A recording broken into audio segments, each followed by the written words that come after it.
नमस्कार, मैं प्रकाश कुमार। प्रधानमंत्री मोदी की बीए और एमए की डिग्री के संबंध में गुजरात हाई कोर्ट के एक फैसले के बाद फिर से इस पर सवाल उठने लगे हैं। मेरी राय में यह बेहद विचित्र बात है कि प्रधानमंत्री मोदी की डिग्री पे चर्चा हो रही है।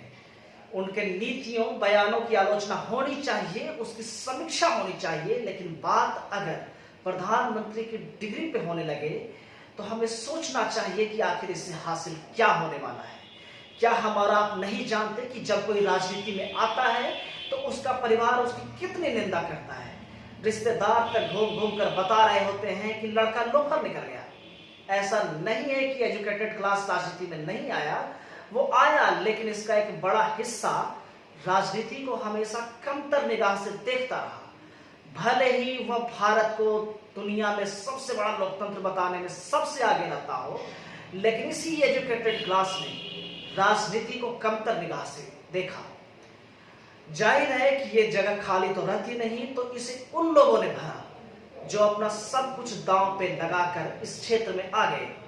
कोई राजनीति में आने के बाद किसी की पढ़ाई छूट गई तो किसी ने पढ़ाई छोड़कर राजनीति का रास्ता अख्तियार कर लिया।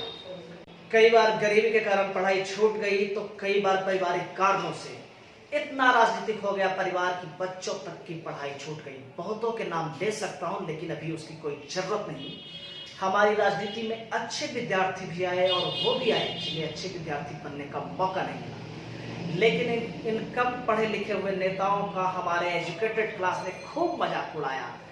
इन नेताओं की उपलब्धि को अपनी तौहीन के रूप में देखा कि वो बीए पास कर निदेशक इंजीनियर बने हैं, लेकिन फलाने का बेटा 10वीं फेल कर भी मुख्यमंत्री बन गया। लेकिन क्या यह हमारे लोकतंत्र की उपलब्धि नहीं है कि जो कम पढ़ा लिखा भी है वो भी राजनीति में चमक सकता है और उसके अनुभवों से भी हमारी राजनीति निखर सकती है। हाँ, पढ़ा लिखा होना चाहिए, लेकिन एजुकेटेड हो जाने से कोई अच्छा नेता हो जाता, इसकी कहीं कोई गारंटी नहीं मिलती है।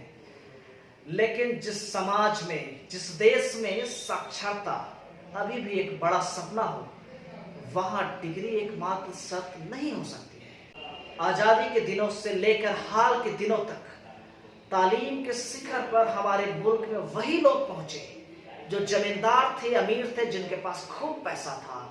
गरीबों की बारी बहुत बाद में आई। लेकिन यहाँ मामला डिग्री को गलत बताने को लेकर है, मामला इस बारे में। इसलिए हमें सोचना चाहिए कि जब हम किसी राजनेता को एजुकेटेड और अनएजुकेटेड, शिक्षित या अशिक्षित में बांट रहे हैं, तो हम इतिहास और राजनीति के प्रति अपनी ही नादानी प्रकट कर रहे होते हैं। किसी का भी 9वीं फेल होना या उप मुख्यमंत्री होना, इन दो बातों में क्या संबंध है? कोई संबंध नहीं है। लेकिन मजाक तो उड़ता ही है। कल भी उड़ा था, आज भी उड़ा है और आगे भी उड़ता रहेगा।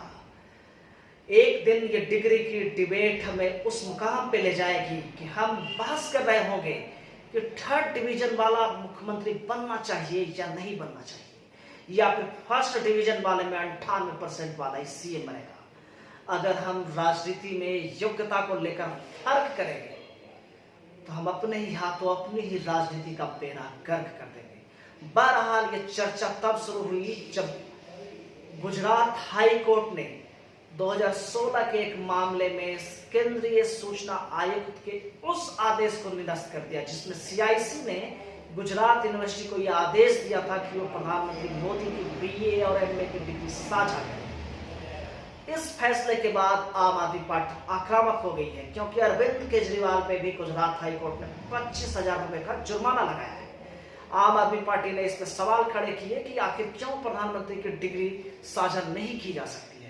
आम आदमी पार्टी के नेता अपनी अपनी डिग्रियों को लगातार पब्लिक कर रहे हैं कि उन्हें तो डिग्री बताने में कोई दिक्कत नहीं है, तो फिर प्रधानमंत्री क्यों नहीं बता सकते हैं। अरविंद केजरीवाल भी लगातार गाहे बगाहे हर एक मंच से ये बताने में जुट गए हैं कि हमारे देश का पीएम पढ़ा लिखा होना चाहिए। वो नरेंद्र मोदी को अनपढ़ पीएम बताने से चूक नहीं रहे हैं। और कहीं ना कहीं अब ऐसा लगने लगा है कि केजरीवाल 2024 की राजनीति को, उस चुनाव को उस दिशा में सेट करना चाहते हैं कि ये अनपढ़ पीएम बनाम पढ़े लिखे पीएम के बीच का मुकाबला हो जाए। अभी आने वाला समय ही तय करेगा कि ऐसा हो पाता है या नहीं। तब तक आप भी देखते रहिए, हम भी नजर बनाए हुए हैं। हालांकि इस पूरे मामले पे आप क्या सोचते हैं कमेंट करके जरूर बताइएगा, और इस वीडियो को अगर आपको अच्छा लगा तो लाइक, शेयर और सब्सक्राइब जरूर करें। फेसबुक पे अगर आप देख रहे हैं तो पेज को फॉलो करना ना भूलें। नमस्कार।